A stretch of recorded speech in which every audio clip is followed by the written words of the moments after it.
A message for my people. Nick Dab, baby. We the new label. Yeah. Now this the black sheep, sticking it to him. I need a crib like I'm Gatsby. I need it in hand, just understand my Pockets that deep. with nothing to prove. I ain't got nothing to do. When they can't compete and I got nothing to lose. You see, they told me I'm the one that's gonna benefit. What are you laughing for, bro? Bro, listen, man, you gotta just appreciate that it gives me joy, man. It gives me joy. Right. It's like that's honestly the way that you should want people to feel when you watch that. Like, you know what I mean? Like, cause okay, like remember the part, you know, when Ballers, like when it would be like, dun, dun, dun, dun, like, you know what I mean? And just the vibe of like, I'm ready for my show.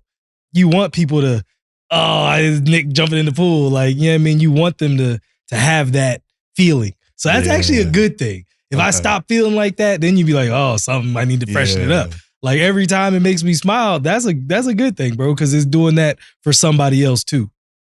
You feel better? I'm 2 for 38. Look at that. I know. You're getting better and better, man. All right. Listen, that's the last time I hit a subathon. That was July, end of July. That was the UFC pay-per-view for the BMF. Yeah. It was Gaethje and Boré. Yep. The last time I hit a subathon. It was warm enough to jump in the pool with clothes on. Bro, I jump in that pool if it was 12 degrees out. If it means I turned $22 into $2,200. That's fair. You know what I'm saying? That's fair. Get it in the right way. Hey, as you guys can see, I'm feeling very Christmassy today. Feeling good, even though the bets were not as hot as they should have been. You know, that's the game that we play.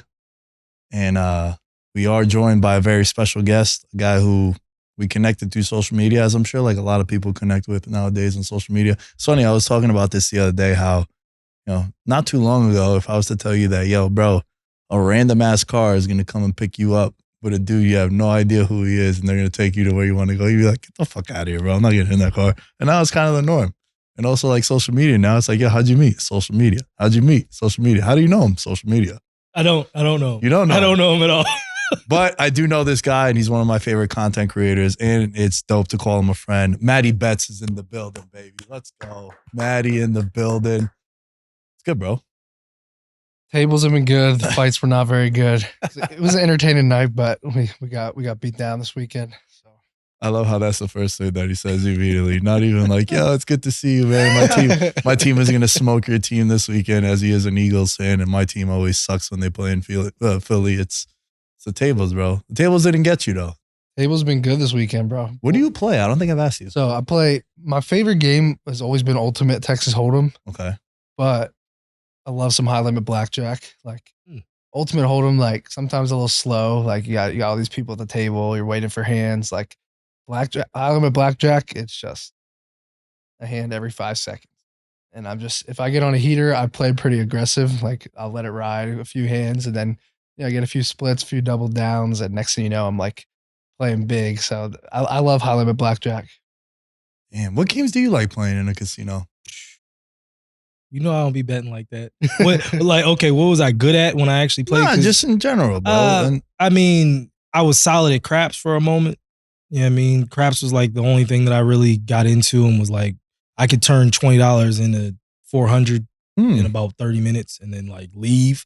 Cause see, I've never been a person that would like, yeah, let it ride. Like, fool, I just paid a bill. Like I just paid a bill in 10 minutes. I'm good. Cash me out. I don't have to keep going. That never really was my thing. But outside of that, you know, a little bit of blackjack, but not a whole lot.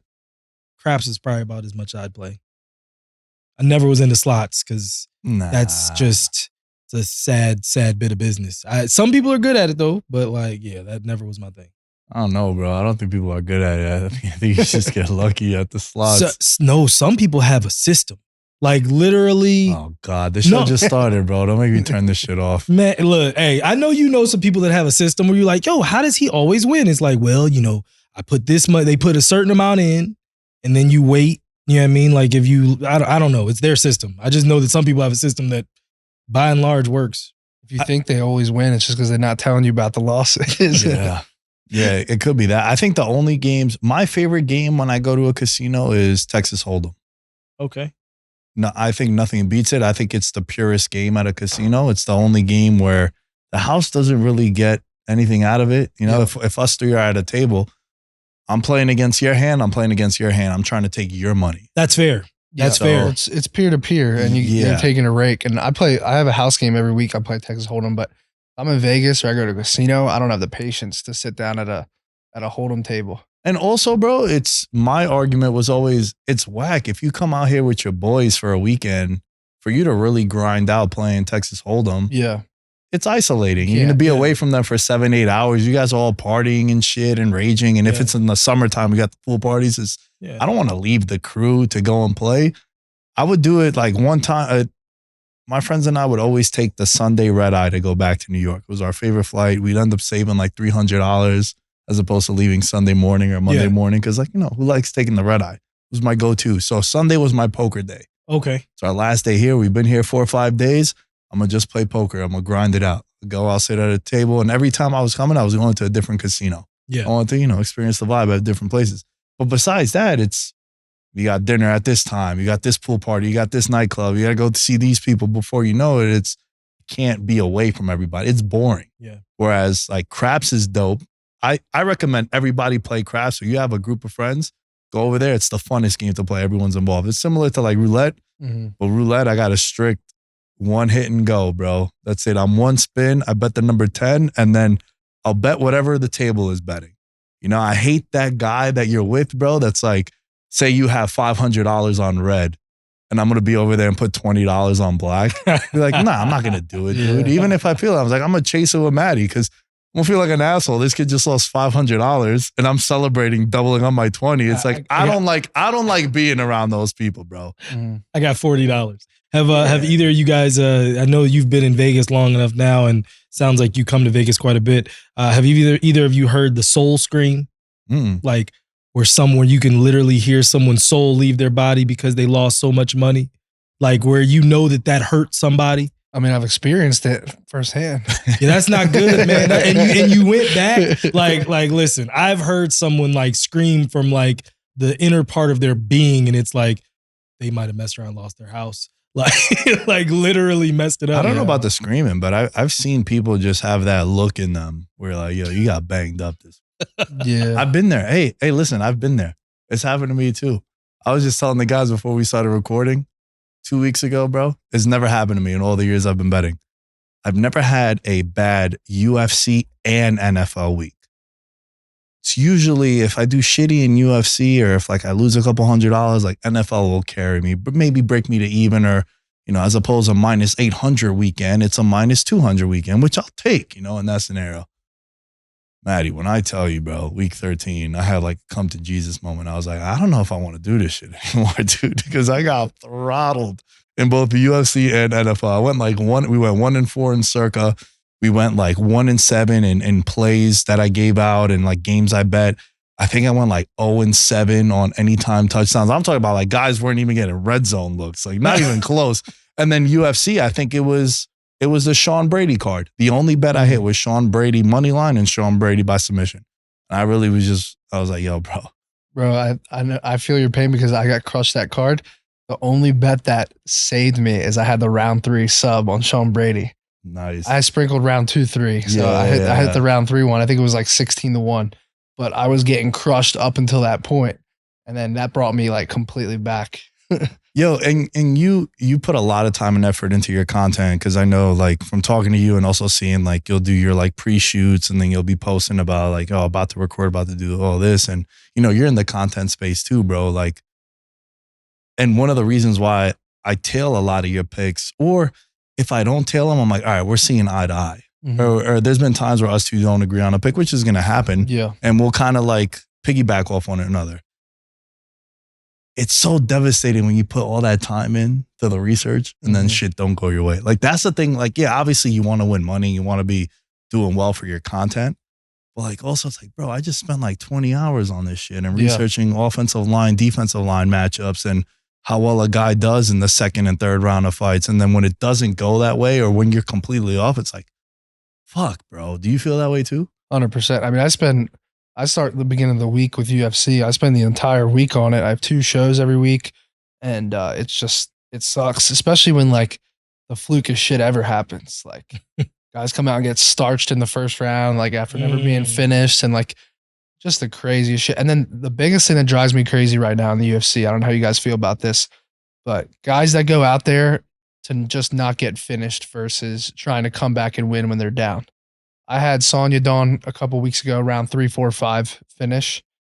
And Chris Gutierrez goes down in the 5th round. I don't know if he was like looking for an ankle and then he just lays on his back. And then he just in close guard holding down Sonya Dawn against him because he didn't want to get finished. He had that streak where he's never been finished. And like the dude didn't even want to try to get up and try to, come back. And then what happened in the Colby Covington fight this weekend? I have Leon Edwards inside the distance. I put a really big bet on it. And, Colby just didn't want to get finished. He didn't care about winning. Like he sold the fight and, I don't know if he had an injury or what the deal was, but I just feel like there's so many scenarios now in the UFC where these guys care less about winning and more about just making it the distance. And they're not gambling late in fights to try to come back and get a finish and win because they're down so bad on the scorecards that the only way to win is get the finish. They're not like they're literally just laying on their back. They're not trying to, give up their back and maybe get submitted, but also there's a chance they could get back to the feet. Like they're doing nothing. Like in football, there's a Hail Mary, right? There's all these things like these fighters are literally just like, okay, packing it in. I'm not getting finished. And from a betting standpoint, it sucks because you bet on guys like when you put a bet in, you're hoping both guys are going to try to win. Like they're going to give their 100% effort to win the fight no matter what. And man, that's frustrating. Dude, perfect example. Also staying with this weekend was Royval. Yeah. Oh my goodness. Royval was the underdog. Royval is the type of fighter that I always describe as if he's an underdog, he's going to fight for your money. 100%. He's not going to do what Chris Gutierrez did, where he's just going to lay down and hope to not get finished.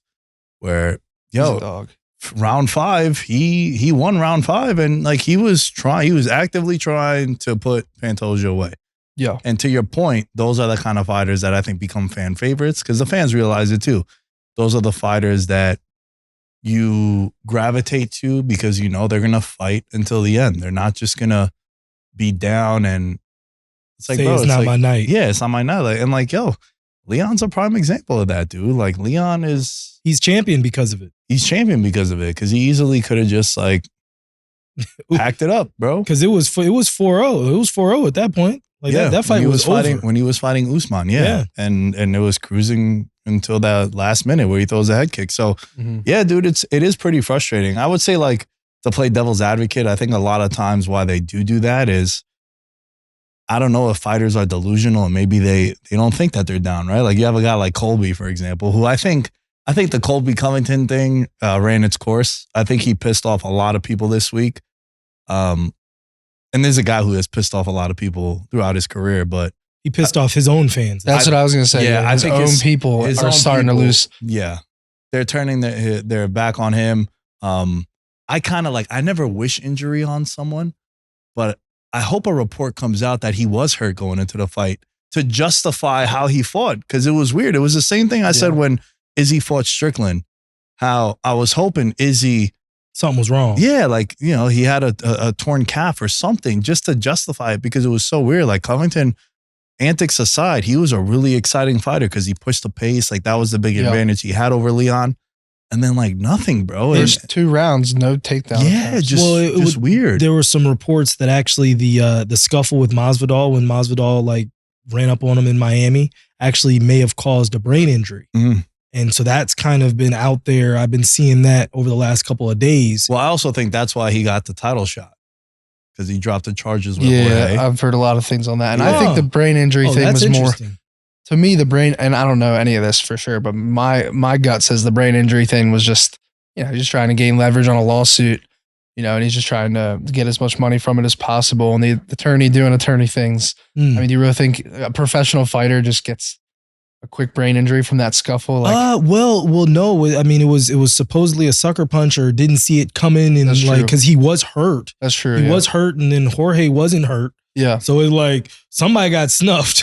Yeah, that's true. Yeah. And if Masvidal, especially bare fist, sees you and you don't see him, and he runs up on you and does something. Yeah, that's a good point. I mean, it could have been a little bit more than we think. So, because it was however many months, was it 18 months or 19 months off? It was some time. So when I read that, I was like, wow, that's interesting. But I did not hear the the title shot angle because this is his third shot and he's looked bad for the most part outside of the second one with Usman. So like I've heard that people have said that like Dana gave him the title shot to drop the lawsuit or settle the lawsuit with Masvidal. I guess that's the rumor out there. But look at Shavkat this past weekend. My boy. He's injured. He's got the ankle injury. I wish I would have known about that before I take him by knockout at 3-1. I was like, dude, I love that bet so much because Wonder Boy actually has really underrated takedown defense and grappling defense on the ground, like defending against those submissions. So I was like, okay, Shavkat striking looks super good. He could get it on the feet. And even if he doesn't get on the feet, he can get the takedown. Wonder Boy can shell up defending those submissions, and then he can just get ground and pounded and get a TKO. So I was like, I'm getting 3-1 on a -670 favorite on the KO prop. I absolutely loved it. It was one of my favorite plays on the card, just from pure value standpoint. And then he just comes out that injury, doesn't even throw strikes, just grapples the whole time, and he eventually found the sub. But Shavkat's the real deal, man. He's good. Shavkat is the real deal, and that is future champ. I've been calling him future champ. Bro, me and you both. Dude, for a while now, bro. For a while. Just because, again, now he's 18-0, and I've never seen a more balanced fighter in the sense of how he's finishing people. It's usually just, you're a knockout guy, you're 18-0, maybe you're 15 by knockout, 3 by submission. Or if the other way around, you're this all-world jiu-jitsu guy, maybe it's 16 by submission and 2 by knockout. This guy is like, I think it's 10-8 now. 10-8 now. Whatever it takes. Yeah. But you know what? It was 9-8, and that's why I was like, it's going to be 9-9. Here comes a knockout. And I was like, God damn it, man. I was so pissed off about it. But no, he is legit. I mean, I made a video like 2 years ago, I think it was. And I was like, give me Shavkat over Hamza at a pick'em. I got fried. But I think he's a favorite now in that fight. I think odds makers make him a favorite. I think a year or two ago, he's like a 2-1 dog. But I think now he's a favorite in that fight. He finishes everyone. Yeah. Well, just, I mean, look, I think as far as that fight is concerned, what he does in terms of just being able to do anything. I think when it comes down to Hamzat, we still, you know, when he gets taken into those troubled waters, he can look a little more human. You know what I mean? Yep. And so, that fight, man, that would be a great. That's a main eventer right there. It definitely is. I'd love to see that fight. Oh, bro, without a doubt. Like, this guy is, nobody wants to smoke with him, bro. Yeah. Like, Leon is even, put it this way. Leon is even welcoming Bilal as his next opponent, who he's been shitting on Bilal this whole time. Like, hey, man, I'm not fighting him. Like, you saw what was happening, which is ironic because my boy Bully B, man, they've been messing with my man they Bilal have for years. And it's so ironic that Leon is saying, look how the first round went. How is it going to change for him when he literally got dominated for 4 rounds and then won in the 5th, right? So Bilal kind of pressed him on that, saying like, bro, how are you going to say that of all people? Like, now you're the champion because you weathered whatever storm it was and you had your moment. So like, you're never really out of the fight. And I'm saying all this because when they asked Leon about who's potentially next, he said Bilal kind of deserves a title shot now, which was not the case not too long ago. It's because Shavkat is lurking, bro. Like, that's a champ at 170. There's some places that offer like who's going to have the belt come so-and-so. Oh, wow. And I couldn't find that out here, man, because I wanted to make that bet last year. I was like, you're looking at the landscape of 170, and then especially when Chimaev got bumped up and, how many times are they going to run it back with Usman? And I was like, Shavkat was like number 10 in the rankings. Like, that's the guy, bro. Yeah. It's so hard. I don't know what it is, but in Vegas, man, it's so hard to get good bets in on the UFC. Like, I can't even find any of these books offer inside the distance props. Like, it's like exact outcome, submission or knockout. There's only one book out here, and it's one of like the local books. Yeah. Boyd Sports. They're kind of not offshore. They're Boyd Gaming, right? Yeah, they're a local book. Like, they're not on the strip.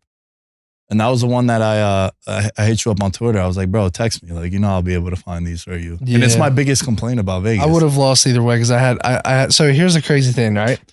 The last 2 weeks, I was like, I'm going to land in Vegas. The first thing I'm doing, I'm going to the Sportsbook. I'm putting 10 grand on Leon Edwards' money line. I was like, I'm not talking myself out of it. He's won 13 fights in a row. Colby's been inactive. Everyone's on Colby. I was like, I'm not talking myself out of it. This is what I'm doing, right? Then Leon gets steamed. He goes from -120 to -160.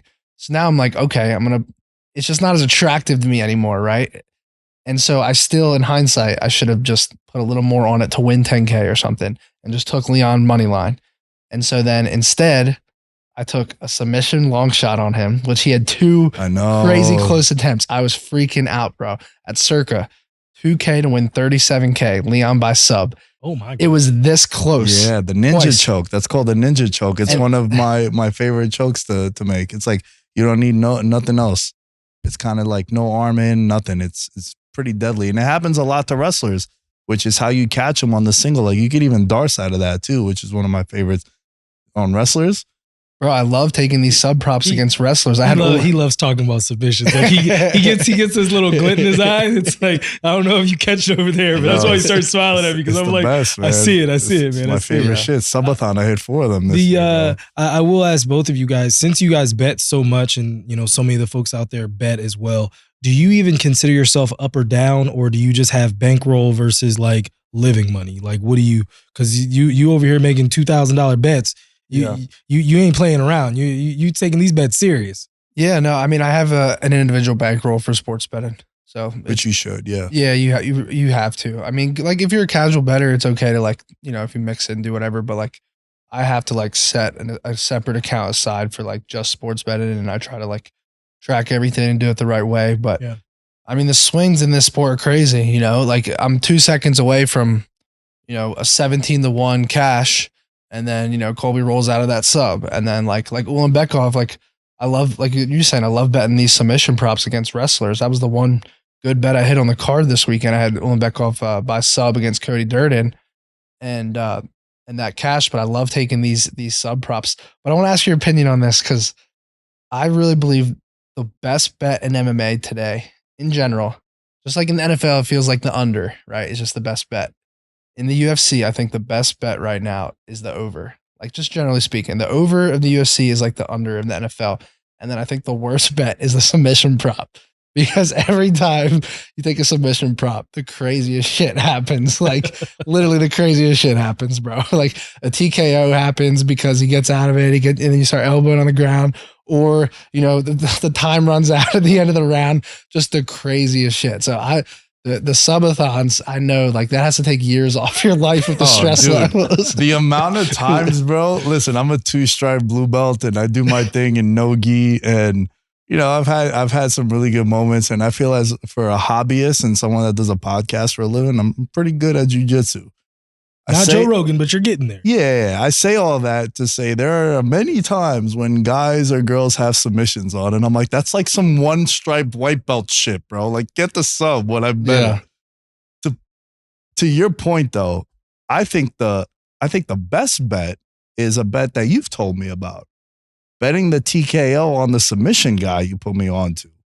And vice versa. And the other way around. Submission on the TKO guy. Yeah, the club and sub, or the guy that's so good on the ground, they're avoiding the submission and then they get the TKO. Or it's the other way around where, like, you know, you're in mount, you're swinging away and they give up your back, and before you know it, it's like, this guy gets a submission. Like Petrino for Fight Week. Mm-hmm. He was 28-1 to win by sub, and then he was 80-1 by submission in the 3rd round. Right. I remember someone, like, I saw this Action Network put up, like, someone threw $10 on it, and it was like his knockout prop was like -200. Yeah.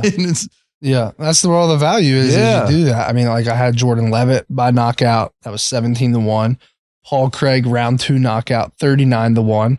Like you just never. I tailed that bet, bro. I remember that shit. I was like, yo, next time you're in Vegas, I'm going to still owe you a beer because we didn't link up this weekend. But I think the over is really interesting because you're right, especially sometimes when it's 2 like really high level guys. I think it's more so when it's main card or pay-per-view. Mm-hmm. I would agree with that. I don't have the stats in front of me, but it feels like those are way more calculated. They're avoiding risk. Whereas like sometimes on the prelim or the lighter divisions, they come out swinging and firing, and that's where you can get that. But man, I think overs are. I'd rather take fight goes the distance as opposed to the over, because the amount of times where, like, you know, I'll take the under on a fight. Yeah. And then like I take fight doesn't go to distance, and they'll get the stoppage with like a minute left. But if you took the under, you lost it. And you're like, fuck, man, you know, like why not pay the extra 25 cents and have fight doesn't Yeah, go? but in hindsight's 2020 though. Because you look at it, you're like, damn, 2.5 minutes more. Like if it gets to the third round and there's 2 minutes left, it's probably going the distance. And then I'm telling you, 2 cards in a row, I had the under 2.5. Or no, the over 2.5. Wait, the under 2.5. And then there's a finish with like 1 or 2 minutes ago. And it's just crazy when that happens. Bro, have you ever tried to middle? So in other sports I do. I've done a lot of that, but not really in UFC. Yeah, it's pretty difficult. So like it's basically saying like fight doesn't go the distance and then take over 1.5. Yeah, or like for main events and championship fights to take like over 1.5 and then under like 3.5 and then hope there's a finish between like round 2. Well, that would have been a good. I mean, it would have lost, but that would have been a good strategy in the co-main. Yeah, this past weekend because you get over 2.5. Fight doesn't get a distance, and then Roy Val almost got it done late. That would have been sick, bro. I know. But to me, it's like I'd rather just take if it's a 3-round fight and I'm gonna instead of middle. I love staggering my round props. Like if I think a guy's gonna win early, I want round 1, 2. Those rounds usually by exact outcome. Sometimes I'll just take the round prop like to win in round 1, to win in round 2, or if I think someone's good late, round 2, round 3. That's what I love doing. Doesn't always work out. Like a couple weeks ago, I had dude, I pressed you about this too. I'm like, bro, just pay the Yo, he'll say like, oh, this guy to win by submission round 2 and 3, and then the guy will get a submission in round 1, and like he don't even bet like just a submission, which will probably be like plus 210, plus 230. But I get it though. Like you've kind of built your brand and reputation on these like. I want the long shots. You want the crazy. I'm a junkie. I'm literally a junkie. And bro, look, you've done pretty well with them, bro. Like that's how I first discovered you. You hit one which was wild, like in like round 4 or some shit. It was wicked. Oh no, it was Fazeev. Wasn't it Fazeev and RDA? Didn't you have like round 5? You probably remember. So in the first Pereira Izzy fight. That's what it was. I had Pereira round 5 at 30-1. That's what it was. And he came out round 4 and just paced himself. You could tell he was coasting, trying to get his gas tank back. And then he comes out in round 5 and he just has that look. And you could just tell he's going to go for it. He got his cardio back. He's ready to go. He's down on the scorecards, probably 3-1. He comes out and finds it. And I was freaking, bro. The 30-1 hit. It was a nice hit. Fuck yeah. But look, that's the thing though, is you can lose. I mean, you know, your subathon, what was it? You said 22 to win 2,200. Yeah. It's 100 to 1. And most bettors that tail shit, they don't understand that you can literally lose 98 of those in a row, 99 of those in a row, and you hit one and you're profitable. So like people that tail my picks, like I'm going to have some bad cards because, you know, and people look at record. Like I don't give a shit about my record in MMA. If I win 2 out of 8 bets, I'm probably profitable. Right? Like I'm not betting money lines or minus 150s, minus 300s. Like, so like I'll go 2 and 9 on a card. Like if I go 1 and 10, that's when I lose. Like this happened this weekend. Like I hit one bet, but there's my average bet's like plus 400, plus 300. You know, I have like some like I had the under 2.5 in that Pantoja fight. I laid a little juice on that and I lost on that. That's like the heaviest chalk I'll go pretty much. And then there's the glint in his eye. See, that's I'm seeing what brings you guys joy. Yeah, you start talking about submissions and you get this this grin that goes. He starts talking about long shots and he's like, yeah, you know, I'm like, there it is, I found it. But dude, also to all that, right? And I think the one issue that I have with you that upsets me is how much you. No, it's a good thing, bro. I'm trying to like look out for him. He's my guy, and I tell him too. I hit him up on the side. I'll be like, bro, he'll like repost like the trash talk that people will have towards him. Oh, okay. Like, okay. Dude, you don't know shit, yada yada. And it's like, bro, you gotta let that shit slide. But you're also petty though. I feel like I also do let 95% of it slide. I get so much of it. Yeah. That I do have to answer some. I don't have to answer some. I just prefer to. And then I also think it's funny content. Like so many people love it. That's true. So I do a little bit. It does make me laugh too. I do a little bit of everything. Like you won't believe when I post it on stories, I get like 300 people messaging, like laughing their ass off about it. So like I like to have fun with it too. And then there are times I get triggered like 100%. I'll be bullshitting you if I said that's not true. But like what people don't understand is if you're telling my picks that I have a horrible card and then you're telling me I suck and all this shit, like I'm just as pissed off as them, if not 10 times more pissed. I'm telling you, I'm not giving you guys picks and then doing not something betting else. them. Like Yeah. I am betting a lot of money on these picks. I spend the entire week on it. I live for this shit every weekend. Like we're about to go 4 weeks into UFC. I don't know what I'm going to do in my life, honestly, on weekends. Like NFL has not been good to me the last few weeks. I had a really good start to the season. Like the first 7-8 weeks, I was crushing. I was up like 25 units or something. And then the last few weeks has been just brutal to me in NFL. So, but without UFC, it's just the weeks aren't the same. It's just my fate. I just don't think there's a better sport to bet on. I just think it's one person versus another person. There's less variables. You get to follow kind of their journey, their fight camp, how they match up against each other. Like NFL or NBA, like it just doesn't do it for me. Like I've always loved betting NFL, but I don't dislike it. But when I started getting the UFC like 4 or 5 years ago, like nothing's been the same for me. All the other sports just don't compare. Yeah. Dude, couldn't agree with you more because I feel the same way. I was always a fan of the UFC.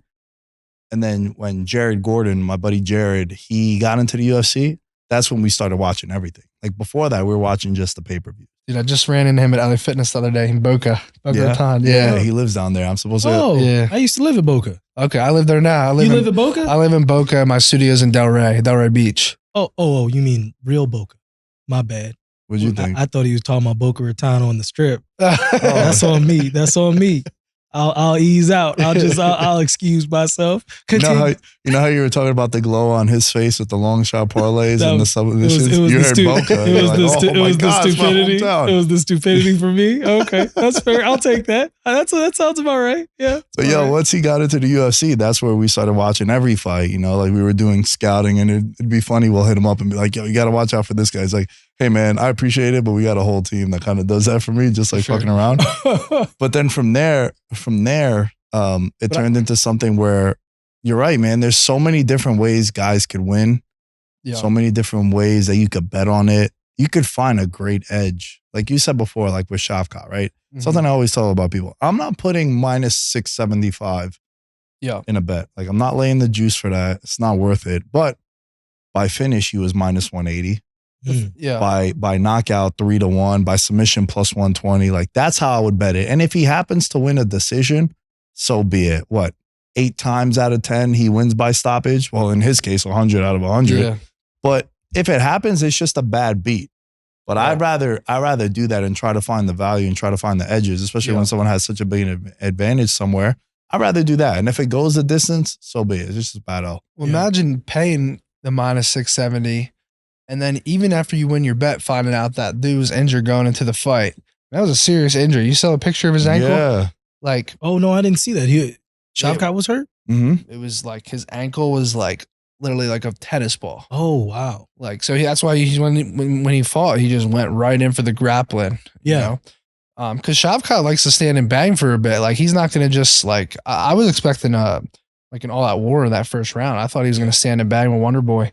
And then next thing you know, it's just like I said, when Wonder Boy, that first submission attempt, I thought it was over. I was like, it's chalked. I was ready to rip my ticket up. And then Wonder Boy survived. And I was like, all right, here comes the ground and pound. Here it comes. And then he just went for it again. And I was sick. We were, before you came back in, Nick, we were talking about the best fight of the night was the one outside the cage. My goodness. And your boy had front row seats. Oh, right? yeah. Oh, no, not just Jamal. Yeah. Also Monty. So I'm like texting Monty, like, bro, chill. Why are you act like you've been there before? Like he was doing too much. So he was like fumbling for his phone, like trying to get an angle and record. I was like, bro, like we can see you, dog. Like, what are you doing? Yeah, it was hilarious when they showed them two sitting right next to each other. My friends and I, as we were watching, we were like, yo, who decided to put them there? Like, so stupid. And then you go to Twitter like 5 minutes later and it's like, when they showed the promo, Drekus and Strickland got into a fight. We're like, yeah, no shit. And then you watch the interview that Dana does after every event, which is one of my favorite things to watch. Like I always watch that shit. The post pay-per-view interview that he does, press conference. He's like, what idiot decided to put them two next to each other? And he goes, this guy right here. That was Dana that did it. It's like, Dana, come on, bro. You're better than that. Like, what are we doing? Well, and look, and so I'll say this. The bad side of that was like if either of them was injured, if someone broke a hand or got gashed really bad, that was the bad side. The plus side is More hype people, now. people are not, really buying Dricus like that. Yeah, I mean, Sean Strickland was going to be able to pull that card just because he has such a great following. But now that card changes. It's completely different now. I feel like that one will have a lot more juice. I was telling your guy that now that's $30 million added to that card now, just off of they can replay this 1,000 times. And now the press conference becomes even more like hostile. There's even more hostility. There's even more vitriol. All of that, man. So it was stupid, but it was moronically genius. I'll say that.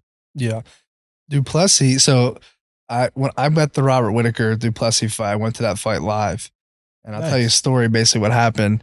So Robert Whittaker money line is the last leg of my parlay on like 2-3 parlays. Then I had a huge bet on him inside the distance. And so I go to the fight, I hit all the legs on the parlay, and then Whittaker comes out, gets finished in the second round. So I'm down bad. Where was that, in Vegas? Yeah, I was in Vegas. And yeah, obviously, because I'm down bad. I'll never forget this. The next day, I go to the Cosmo, and I'm with my two buddies. We go to a bar, grab a drink. I grab my drink. I look to my right. Dricus Duplessis standing right next to me. I'm like, the guy that just cost me a ton of money standing right next to me. So then I meet him, introduce myself, told him what happened. It was just funny. And then I took a picture with him. I post it. Every troll in the world's like, oh, now you're a fanboy. Cause like they all tailed my pics, right? And they're all pissed. And they're like, oh, now you switching up. You're a fanboy, all this shit. And they start roasting me on social media.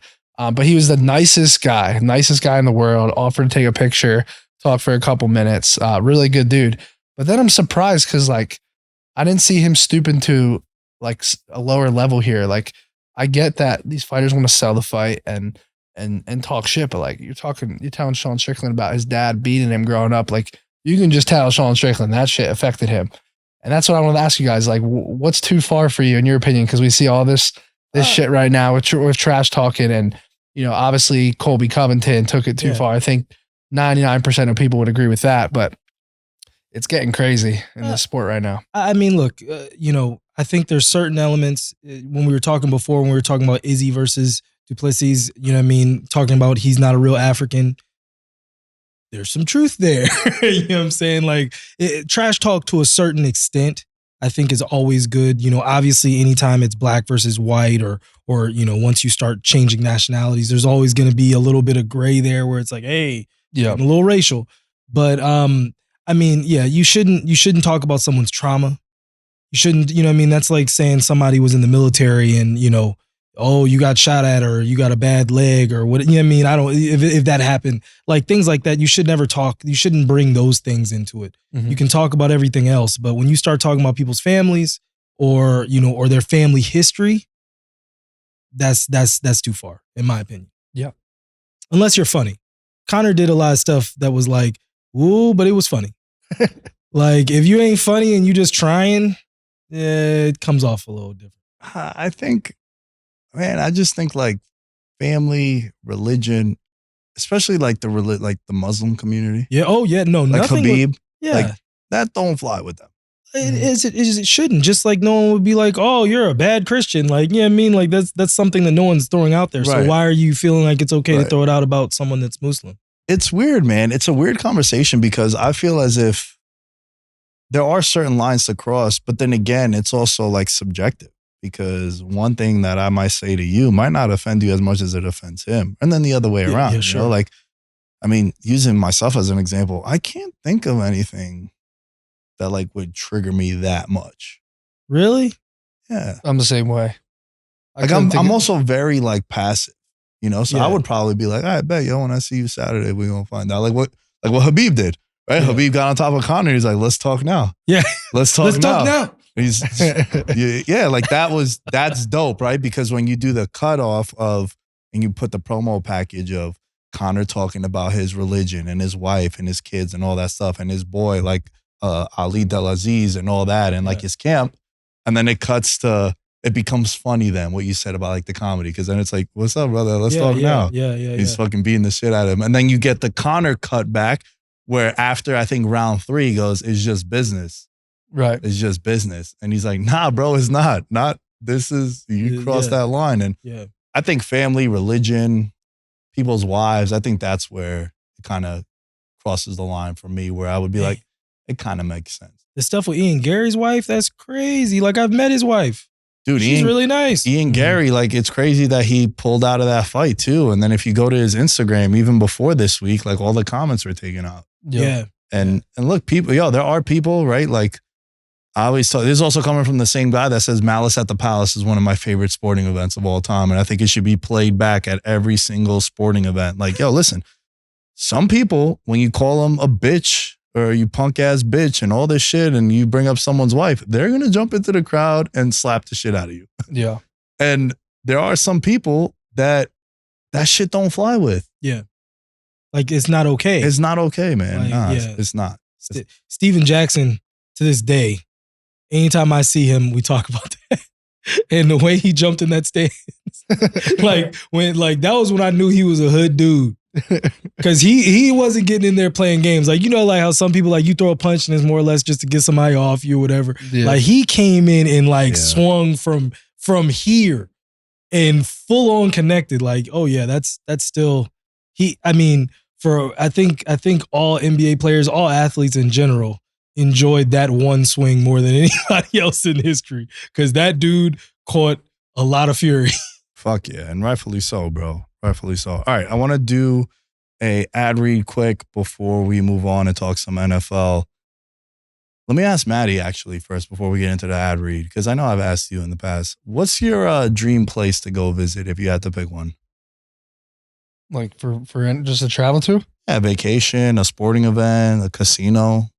I mean, honestly, yeah, like a sportsbook, like Vegas, a UFC fight. Like, I'm not big into traveling. I live in South Florida. I love chilling in Florida, and I love going. Like, I would rather watch an NFL game in HD in my studio than go to one. Truthfully, like UFC, complete opposite. I love the energy. I love being at an arena, like watching it.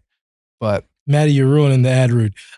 What about Monaco? Like, Monaco, maybe go to the Formula One in Monaco. They got really, really big time gambling there.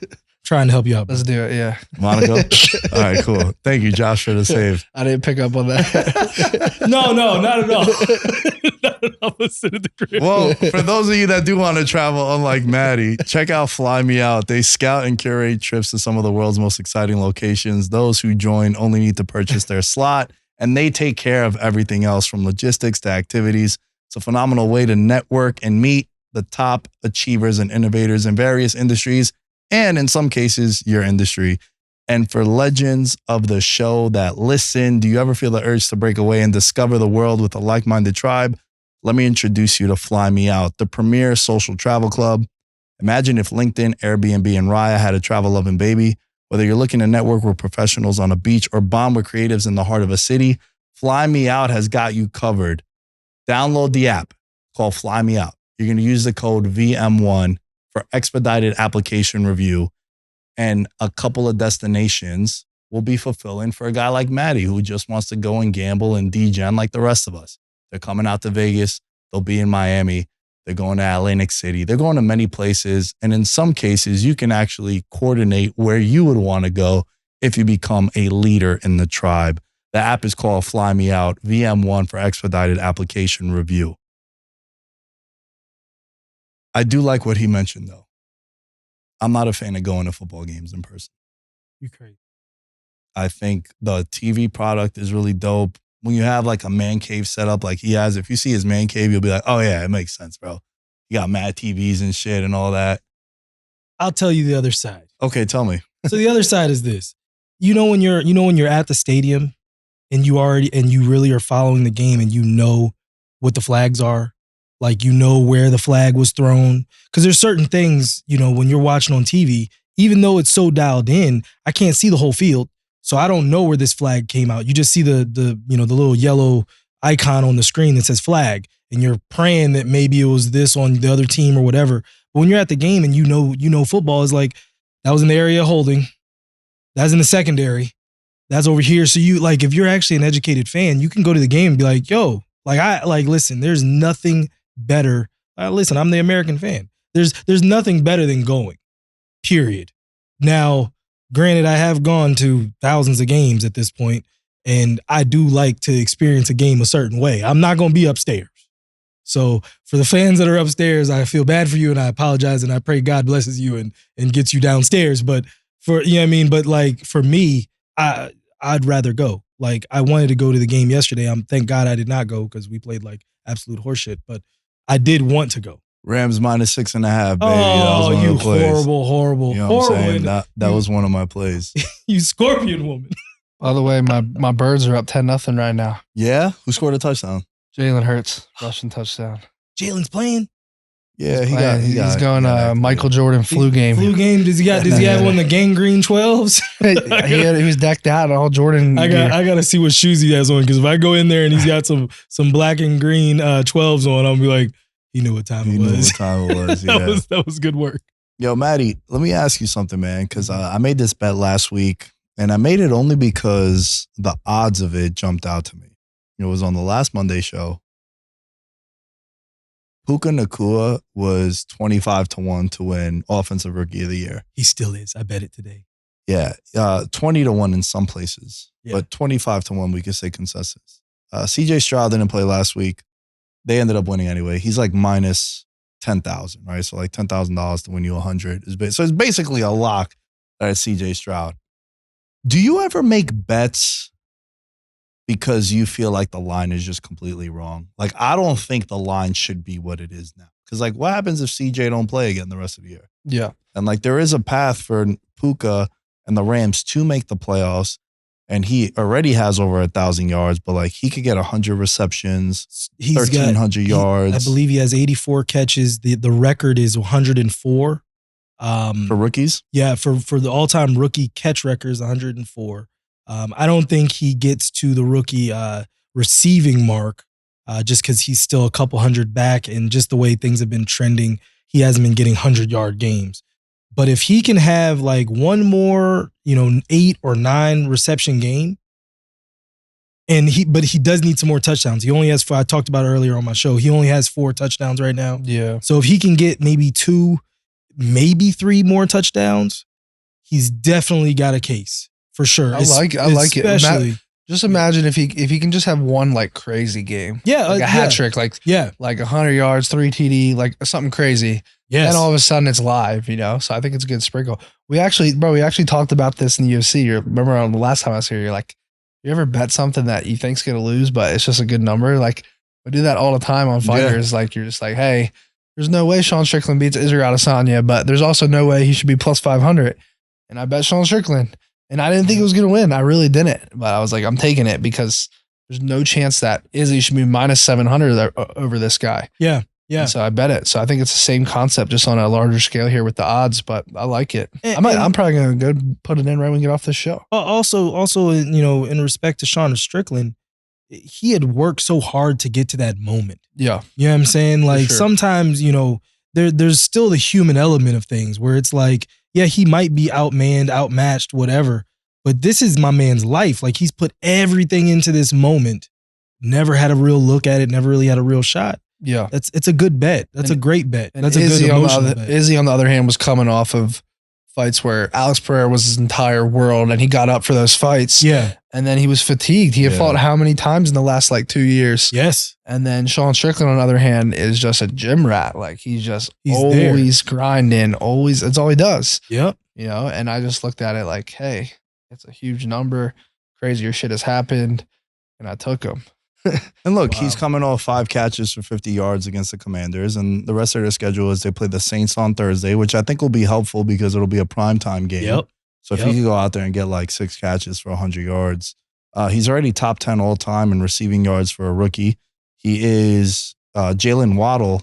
Thank you. That's who, bro. Was the guy that set the record, 104 catches. Yeah. But also I remember watching that. That was a lot of Michael Thomas 2.0, a lot of slants and shit underneath that he was catching. But to each his own how you're running your offense. I just made that bet and I feel really good about it, man. I think he should have been single digits, honestly. Like So there's is- no other rookie I think is as good as him. Yeah. Is he the second favorite? Yeah. Okay. He's And second then you got favorite. like Jameer Gibbs and you got Zay Flowers, but they're like in the 40s, 50-1. Yeah, no, it's definitely a 2-man race. Well, in both of them, I mean, you think of Gibbs. Gibbs had half the season where he did nothing, where he Right. didn't even play. So it's like, you don't count. Right. Yeah, and You know also what I mean? I think if you look at it from it is a production award. Like that's the one thing with like rookie of the year, and it doesn't really matter. Like Odell won rookie of the year, and the Giants won 6 games, somewhere around there. Yeah. So it doesn't really matter team success, though it does help it.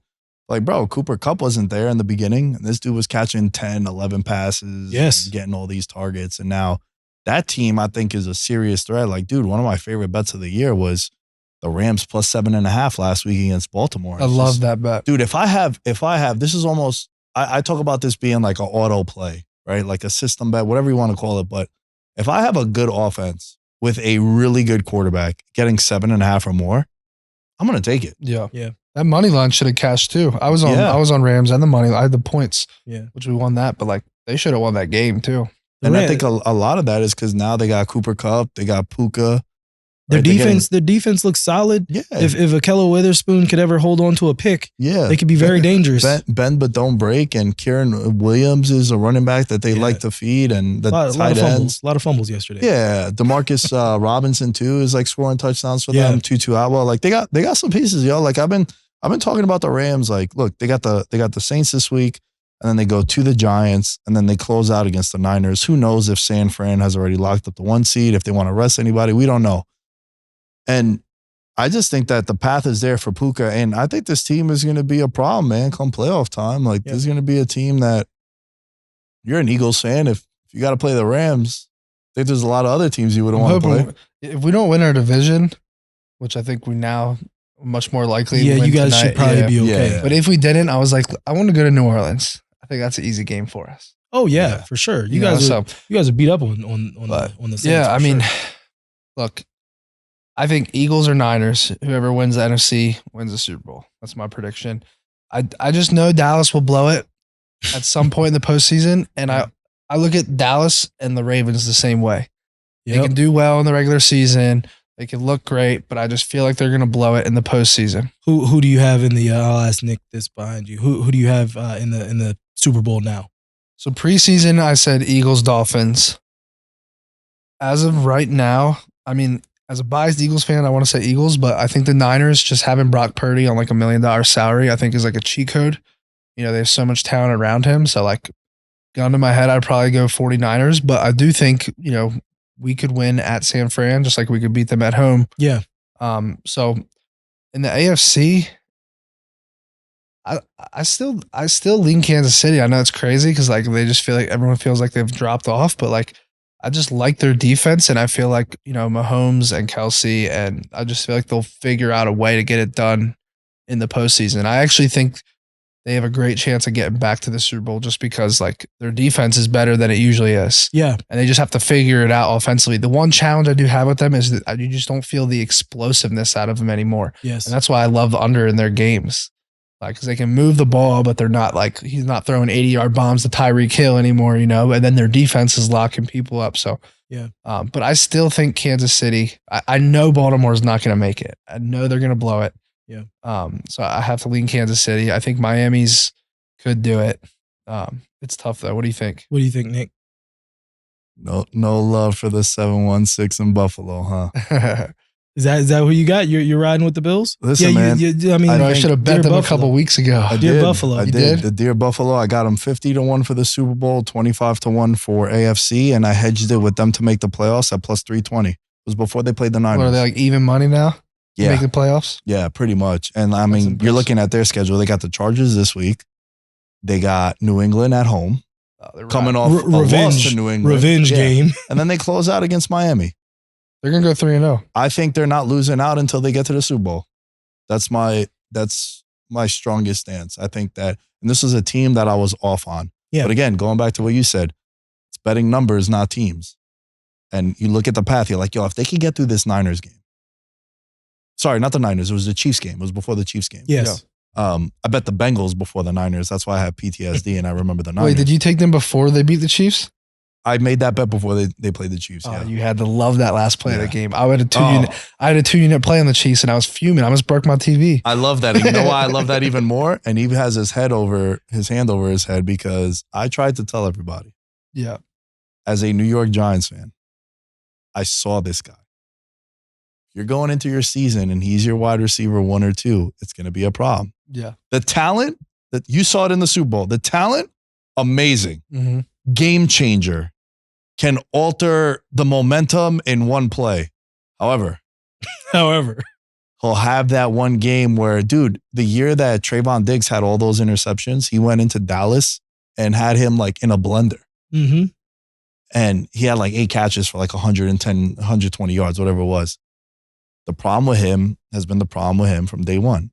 He'll have that wild game and then he'll miss 6 weeks. He'll miss 7 weeks. It's the no eyebrows, dog. It's I don't know what it is. Maybe it's the mixtape. You know, Young Joker was his rap name. Yeah. His rap name. It's something with him all the time.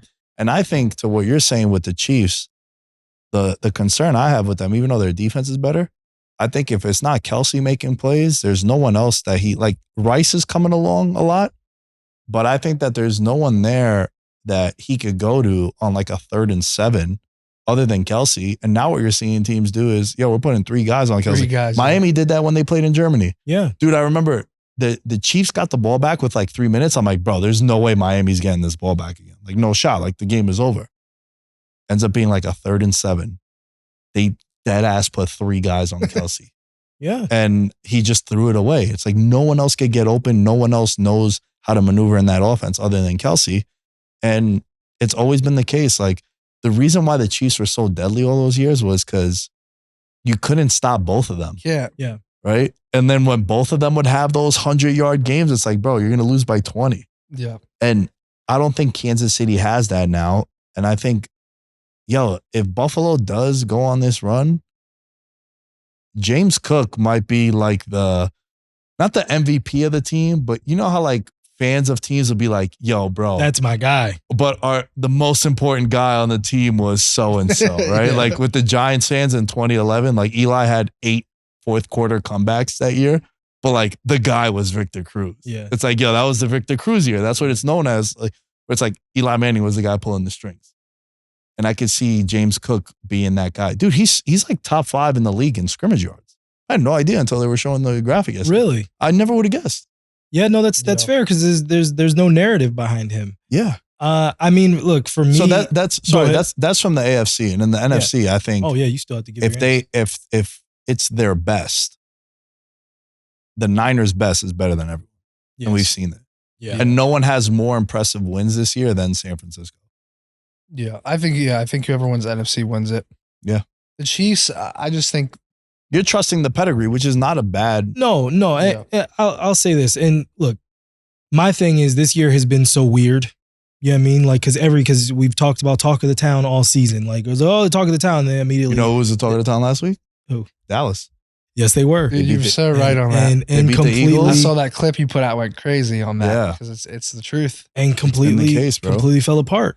For me, I'm going Niners, Dolphins, but your Bills in there. I think the AFC has a lot more storylines than I feel like the NFC does. The NFC, I don't think there's going to be too much surprise. Obviously, the Eagles haven't played great, but they have looked great in spurts. You know what I mean? But they haven't, this is not last year. Last year, the issue that I kept saying was they haven't been in any trouble. Like every game was, we up 20, we up 15. Right. They never had a pushback. And so it was like, wait till they get a pushback and then I'll see what they're really made of. They finally had to see it in the Super Bowl. This year, they've been behind the whole year and then fighting back in games. So it's like, once they get to the playoffs, they might mess around and lose early, personally. But to your point, the Niners look, in the NFC, they look the best. In the AFC, look, the Bengals, man, don't sleep on those Bengals. Joe Burrow is still out there. He's still out there to come back. The Bengals have figured out how to win. We all dumped on them in the beginning of the season, and we were like, you know what? This just might be how the Bengals play. Like, they know who they are. They know who they have in their coach. Like, it's more or less just getting everything on the rails and then proceeding from there. And ever since Jamar Chase said he's always effing open, they haven't really looked bad. They've may have lost a game or two here or there, but they've, kind of figured it out. But I think it's going to be Niners Dolphins, and pray God the Dolphins win. That's my take on it, because I can't deal with Niner fans. I'm really hoping it's Eagles Dolphins. Fair enough.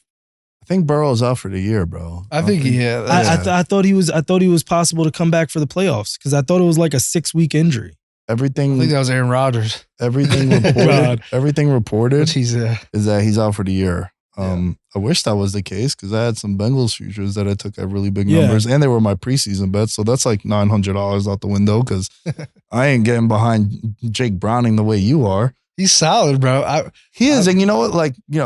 All jokes aside, he does have a lot of talent on that team too. So if you're going to step into any situation, it's a great one to step into. It's a good one to step into. Mm-hmm. Which leads me to the last thing I wanted to ask you, because you wanted to buy that futures ticket on Brock Purdy for MVP. Shooting myself today about it, bro. I've been texting my buddy Gino, because we were about to go, what was it, 40,000? It was 40,000 the guy wanted. We were going to go 20-20 on it. And now he wants 90. Yeah, and I think it's still a good buy. I wouldn't do it personally. Right. But from an EV perspective, I think it's what's it pay, 200? 200K. Yeah, so I mean, if you go bet 90 you'd have to bet 100 and change on a sportsbook to come out with 200, right? Because I think it's like minus 110 now. So what we're talking about is a guy before the season started put Brock Purdy for MVP at 100-1. He put $2,000 on it to win $200,000. Oh my Jesus! And there's a thing called prop swap, which if you have, I think it's only tickets, right? Can't be online stuff. Yeah, it's like future tickets mainly. Right, but I'm saying like it can't be like if I had Brock Purdy on my phone, I don't know if that would work. I think it has to be a hard copy. Well, I think it has to be like a legit sports book. Ticket. But I think if it's on I don't think it's on. I mean, I don't know. I don't know that answer too, but I would imagine if you bet on if you bet on an app at like here at Circa or wherever, like I assume they can still buy that, but I might be wrong. Yeah, I don't know that answer, but what prop swap does is like if you have a ticket, right? Like this guy has a ticket and he was offering for people to buy it. So he wanted, like a month ago, was it right? About a month ago, he offered for $40,000, you could buy this ticket that potentially might get you $200,000. Got it. Or he could go out and blow his hamstring and then you're out for $40,000. Right? Yeah. Which is also a possibility. Now the guy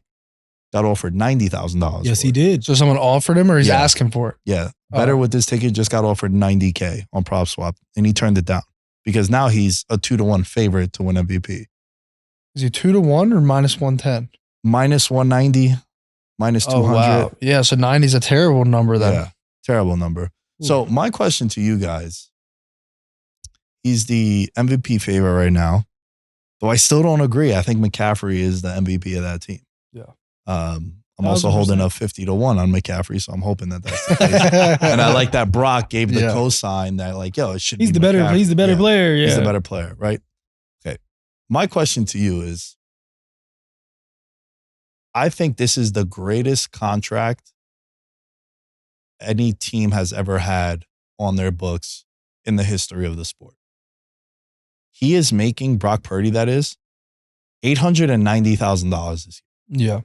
There's a reason why Trent Williams, Debo, Kittle, McCaffrey, Bosa, Warner are all paid like top 3 salary at their position.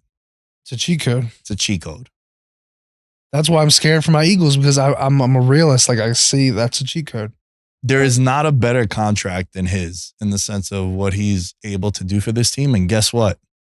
If you're pissed off at the Niners this year, it's probably going to be the same case next year and the year after that. Because until 2025, his base salary and cap hit is going to jump up to a staggering $1.1 million. Yeah, but they got to win the Super Bowl this year. His agent's going to be knocking on the door. You want to know who's better? Sure. What's better? Thomas Brady. Thomas Brady? 372 when they won the title. 372,000 he was making? 372. What year was that? Yo. 2001. It's probably around the same with inflation, right? 300.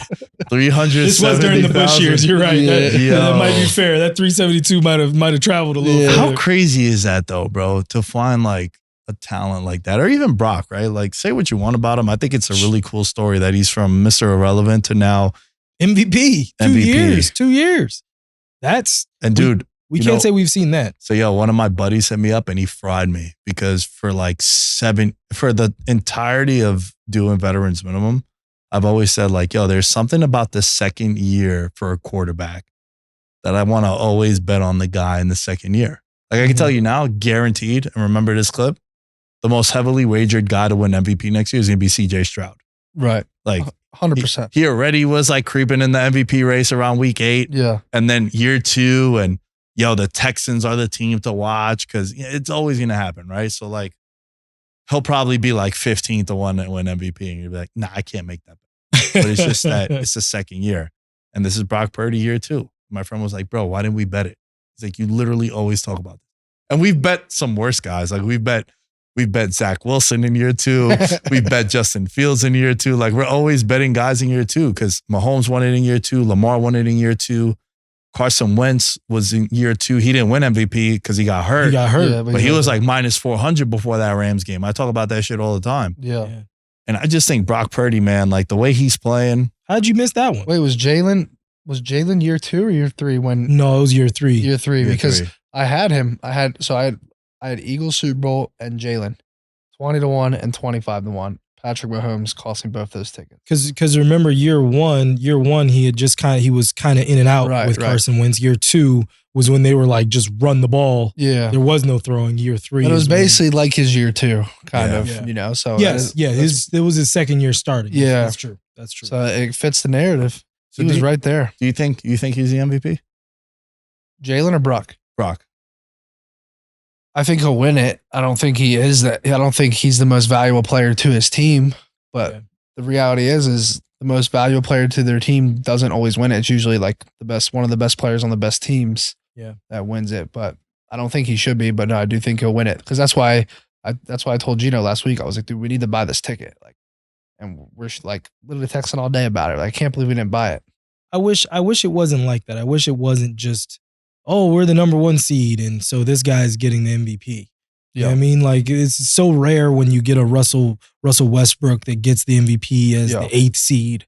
You know what I mean? But it's like more likely than not, this one person is the reason this team has any success at all. You know what I mean? Versus, if you look at it like that, who's your MVP? Oof. I think it's like Josh Allen. Like, I think it's Josh Allen or... so Josh to me has been too up down a lot. His elite has been elite, but then he's had some stinkers where it's like, but how bad would that Bills team be if he wasn't on the team? Like, very fair. Very fair. That's what you have to ask yourself when you're actually saying like who's MVP of the league. Yeah. It's like if you take that player out and put an average player at that position, what's the difference? What's the wins above replacement? Yeah, exactly. Exactly. Well, to defend Brock though, he's second in the league in passing, leads the league in touchdowns, only has 7 interceptions. He's gonna get it. Highest quarterback completion rating. The team is good. Yeah. I also think like it's a cool story, bro. Like narrative goes into it a lot, right? Like the reason why Russ won the MVP that year with the Thunder was because it was the first year that Durant left and he averaged a triple-double. Yeah. And he carried that team, which he did. But he wasn't the MVP. It was James Harden. Should have been, at least. I was biased. I was holding up 15 to 1 on James Harden. I'll never forget that. Die on that hill. But I think it's a dope story, like the narrative, Mr. Irrelevant. Yeah. Takes over the team. Like, we didn't even know he was going to be the starter, bro. Right, like, the beginning of the year, it was Sam Darnold, maybe. Trey Lance was still on the team. He was coming back from injury. And then his numbers are up to par, too. So it's not just that. We can't just look at it it's like not just the wins. Yeah, like, he's contributing, the guy, too. And, like, bro, there was a couple times this year, many times this year, where, like, I think he's number 1 in the league and throws 20 yards down the field. No, and I ain't a game manager. Yeah, you've mentioned that many times. And like, there's throws that he's making this year that he just wasn't making last year. And I think it's because he knows that the team is his. And you probably saw it with Jalen too, bro. Yeah. Like when they turn the reins to the quarterback, it's like, you don't got to worry about Carson Wentz or whoever's back there. This is your team. You have a little bit more leeway to make mistakes. It's what the Jets should have done with Wilson. Like, the dumbest thing ever was benching him and then going back to him. Like, just make him your guy. Just make him your guy, ride it out. and then whatever happens, happens. Yeah. Well, because my thing is, especially in football, is we know what you are now. Like we can't say that we did it half-heartedly. We gave you every opportunity to show us what you got. You didn't show much. There's the door. But when you keep, we don't know, okay, it ends up it not only does it fracture your fan base, it fractures the locker room, but it also leaves you in a situation where you don't really know. Yep. You know what I mean? So yeah, that situation with Zach Wilson was frustrating. Well, we need to wrap up. Matty, it was dope having you on, man. Anytime we're in Vegas, we gotta do this. Hopefully next time we'll be able to coordinate to get you on like a preview show, and then we do a fallout or whatever. But before we let Matty go, I want to let everyone know that we have Kenny joining the show, and we will, for next week, we're gonna have a couple of interesting episodes, year in review episode that is gonna go up.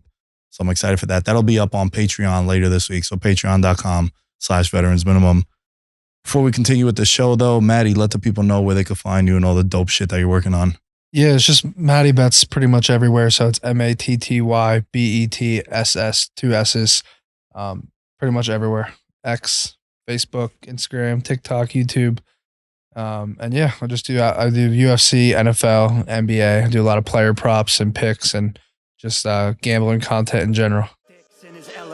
I'm a gold medalist, bronze like your medal is. So many deer in headlights, but it's bedtime. Hear that supper bell, main course, be the venison. Dab. Most dangerous game. Either kill or be killed.